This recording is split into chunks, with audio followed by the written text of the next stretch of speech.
I always thought that living in Seville would be peaceful. My name is Catalina, and at 30, I enjoy my life working as an online marketing specialist from home. The house I live in was a gift from my uncle, a gesture I deeply appreciated. It's a charming place, with high ceilings and bright, airy rooms. I had no idea how quickly my sanctuary would turn into a battleground. It all started about a year ago. I was in the middle of a project, carefully crafting an ad campaign, when the doorbell rang.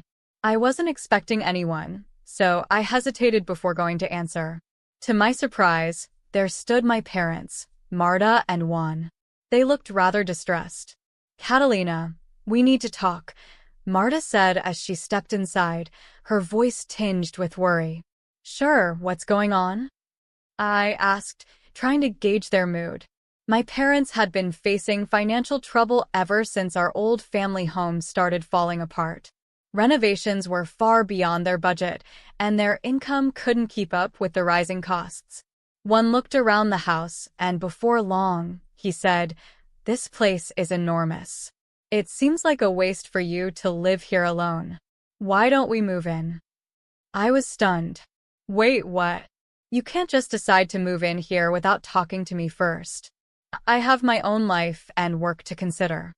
Marta chimed in, "Well, your father and I don't have a place to go.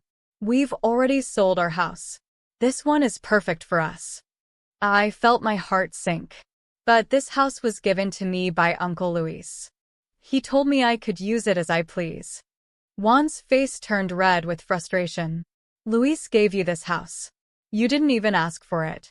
You took advantage of the situation." "That's not true," I retorted.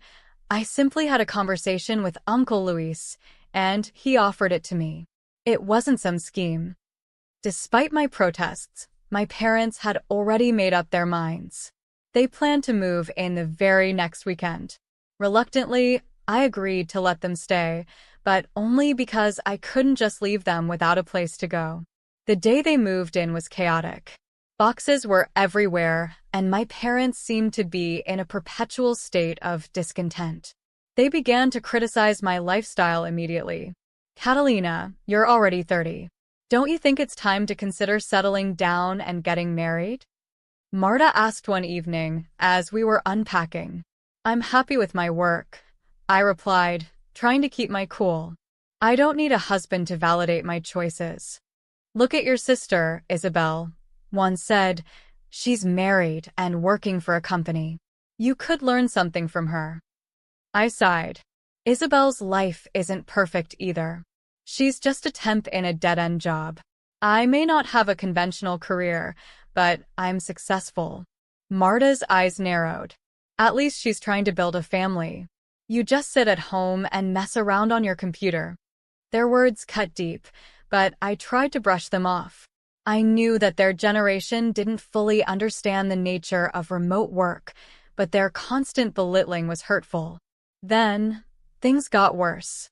Isabel, my younger sister, showed up unannounced one day, carrying a suitcase and looking as disheveled as ever. "Catalina, hi.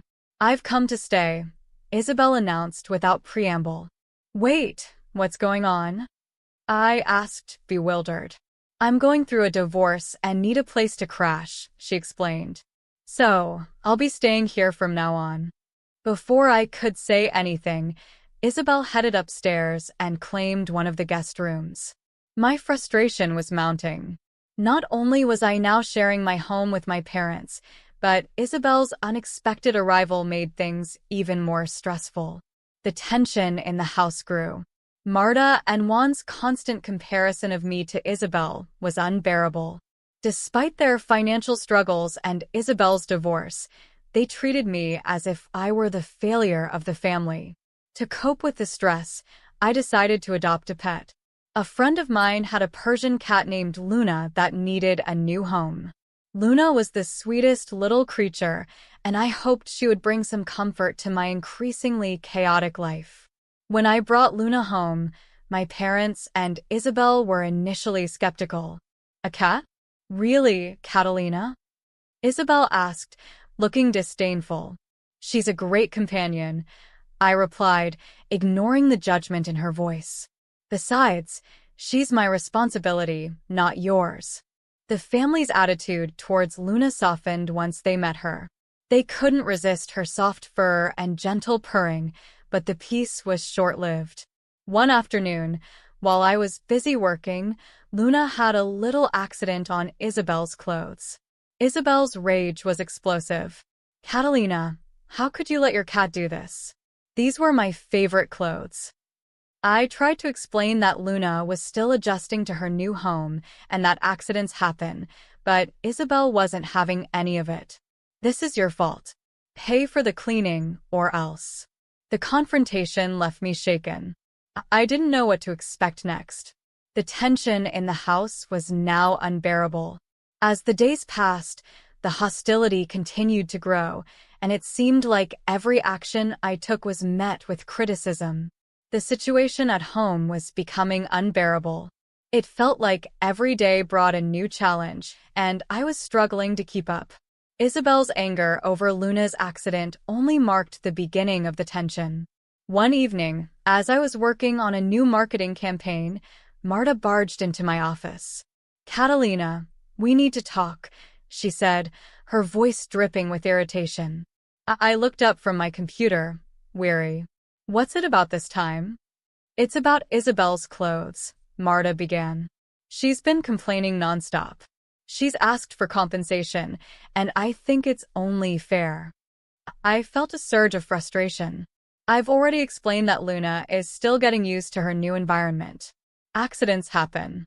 I'm not responsible for replacing Isabel's clothes. Juan, who had been standing in the doorway, nodded in agreement. "Catalina, you should have been more careful. It's not like we can afford to keep replacing things." I tried to remain calm. I don't have the money for that. And honestly, Isabel should be more understanding. I'm already doing my best to accommodate everyone. Their criticism didn't end there. Isabel, who had overheard our conversation, stormed into the room. "You think you're so superior with your fancy job and your big house. But this is about respect, Catalina. I'm not asking for much, just a little consideration." My patience was wearing thin. "Respect goes both ways, Isabel. I've put up with more than I should have already." Days passed, and the hostility in the house continued to escalate. Every small issue became a major argument. Isabel seemed determined to find fault with everything I did. Even the smallest of mistakes were magnified into huge problems. Then came the turning point that pushed everything over the edge. One night, as I was preparing dinner, I heard Isabel arguing with my parents in the living room. Their voices were raised, and the conversation was quickly turning ugly. Curious and anxious, I walked into the room. "What's going on?" Isabel's face was flushed with anger. "Catalina's cat soiled my clothes again. I've had enough. She needs to get rid of that animal." My heart sank. "Isabel, it was one accident. Luna's still adjusting. Can't you be a little more patient?" Juan jumped in, his voice firm. "Catalina, this isn't just about the clothes. It's about the fact that you've been neglecting us. We're living here too, and you need to take responsibility." The argument grew heated, and before long, Isabel and my parents were demanding that I and Luna leave the house. "We're not comfortable living here with your cat," Isabel said, her eyes blazing. "Either the cat goes or you do." My shock turned to anger. So now I'm being kicked out of my own home? Because of a minor issue with Luna? "Yes," Marta said sharply. "It's not just about Luna. It's about how you've treated us. You've been ungrateful and inconsiderate." I was devastated. The house that had once been my sanctuary was now the source of my misery. I knew I had to make a decision. The idea of letting my family dictate my life was unacceptable. I had been pushed too far. That night, I lay awake, my mind racing. I knew I had to take action. I couldn't let my family's entitlement and disrespect drive me out of my home. I needed to reclaim my independence. I decided to contact Uncle Luis. I dialed his number and waited for him to pick up. Catalina, how are you? Uncle Luis's voice was warm but tired. Hi, Uncle Luis, I said, trying to keep my voice steady. I need your help. I want to discuss the house. There was a pause on the other end. What's the matter? I took a deep breath and explained the situation. My parents and my sister have moved in, and things have become really difficult. They've now demanded that Luna and I leave. I don't know what to do. I'm sorry to hear that, Uncle Luis said sympathetically. If you want, I can officially transfer the title of the house to you. You can do what you need to do. The offer was a lifeline. Yes, please. I think it's time I made some changes. The next few days were a whirlwind. I worked with Uncle Luis to get the paperwork in order. The title was officially transferred to me, giving me the authority to make decisions about the property. As I signed the final documents, I felt a strange mix of relief and apprehension. The house was now officially mine, but the true test was yet to come. The confrontation with my family was far from over, and I knew it would be a challenge to stand up to their demands and hold my ground. The tension in the house was palpable. Every corner seemed to echo with unspoken resentment. Isabel's complaints had become a daily ritual, and my parents weren't any better. It felt like my home was being suffocated by their anger and demands. The day after I finalized the house transfer, I decided it was time to let my family know what was happening. I gathered them in the living room, feeling a mix of nervousness and resolve. Luna, my loyal Persian cat, sat beside me, sensing the change in atmosphere. Everyone, I need to talk to you, I began, trying to keep my voice steady. I've had enough of the way things have been going. I've contacted Uncle Luis, and the house is now officially mine. Marta's face turned pale. What are you saying, Catalina? I'm saying that I've decided to sell the house, I said firmly. I can't continue living like this. I've endured enough disrespect and unfair treatment. Isabel's eyes widened in shock. You can't be serious. This is our home too. Yes, but it's my home, I countered. And I'm not going to stay here under these conditions. You've all made it clear that you don't want Luna here, and you've disrespected my space and my life choices. I can't stay in this environment anymore. Juan's face turned red with anger. You're being unreasonable. This is a drastic step. It's not drastic, it's necessary, I replied. I've tried to be understanding, but you've all pushed me too far. I'm not going to be a doormat in my own home. The room fell silent. My parents and Isabel exchanged glances, their expressions a mix of fear and disbelief. They had expected me to back down, but I was resolute. I'm giving you 2 weeks to find alternative arrangements, I said, feeling a pang of guilt but standing firm. After that, I'll put the house on the market. Marta's voice trembled. Where are we supposed to go? That's not my responsibility, I said, trying to maintain my composure. You've made it clear that you don't want me here, and now it's time for me to act on that. As the days passed, the atmosphere in the house grew even more strained. My family's panic set in as they scrambled to find a place to live. The arguments became more frequent, and their attempts to appeal to my sense of guilt grew desperate. Isabel tried to reason with me, but I remained unmoved. One evening, Isabel approached me with a look of defeat. Catalina, please. I know we've had our differences, but this is really hard for us. Can't you reconsider? I shook my head. Isabel, this isn't just about me anymore. It's about standing up for myself. You and Mom and Dad have treated me poorly for too long, and now it's time for me to reclaim my life. As the deadline approached, I made the final preparations to list the house.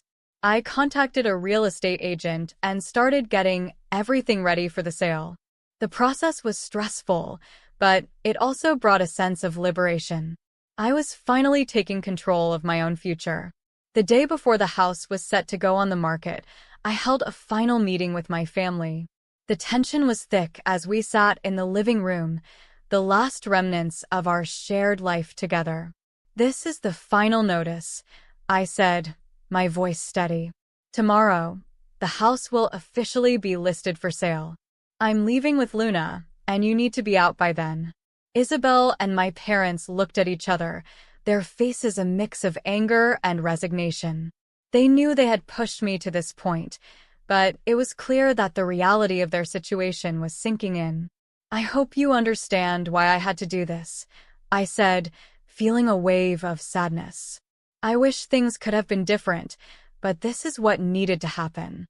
As I packed up my things and prepared to leave, a part of me felt a pang of regret. But the overwhelming need to protect my own well-being outweighed the sadness. The house that had once been my refuge was now a symbol of conflict and hurt.